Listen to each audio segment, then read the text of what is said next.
इन दिनों नेपाल भयानक उठापटक के दौर से गुजर रहा है। यहाँ तुरंत तुरंत कोई सस्पेंस सिर उठा रहा है तो तुरंत तुरंत किसी सस्पेंस से पर्दा भी उठ रहा है। इसी तरह का एक सस्पेंस है कि नेपाल का अंतरिम प्रधानमंत्री कौन होगा। बता दें, नेपाल की पहली महिला चीफ जस्टिस रही सुशीला कार्की के नाम पर सबकी सहमति है। हालांकि सुशीला कार्की के नाम पर कुछ अड़चने हैं जिन्हें दूर कर लिया जाएगा। इस तरह का एक दूसरा चौंकाने वाला खुलासा हुआ है कि नेपाल के पूर्व प्रधानमंत्री शेर बहादुर देउवा के घर में एक सुरंग मिली है जिसमें कैश और सोना छुपा कर रखे गए थे। इस वीडियो में हम इसी मुद्दे पर आपसे बात करेंगे।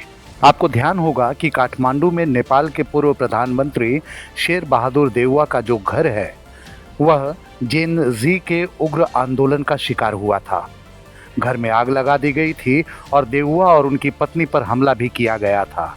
इस हमले में दोनों जख्मी हुए थे और फिर हिंसक हुए प्रदर्शनकारियों ने उनके घर को आग के हवाले कर दिया था।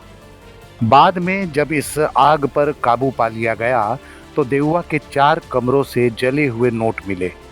फिर इस घर की पूरी तलाशी ली गई। मीडिया रिपोर्ट्स बताती हैं कि इस जांच में देउवा के घर में गुप्त सुरंग मिली। इस सुरंग में बोरियों में भरकर कैश रखे गए थे। इसके अलावा काफ़ी मात्रा में सोना बरामद होने की भी सूचना है। रिपोर्ट्स बताती हैं कि देउवा के घर में बनी इस सुरंग तक जेन जी के आंदोलनकारी नहीं पहुंच पाए थे। कैश और सोना बरामदगी की खबर जैसे ही लोगों तक पहुंची, देउवा के मकान के बाहर स्थानीय लोगों की भीड़ जुटाई। इस स्थिति से निपटने के लिए सुरक्षा बलों को बुलाना पड़ा। जब उन्होंने मोर्चा संभाला तो मकान के बाहर से भीड़ हटी।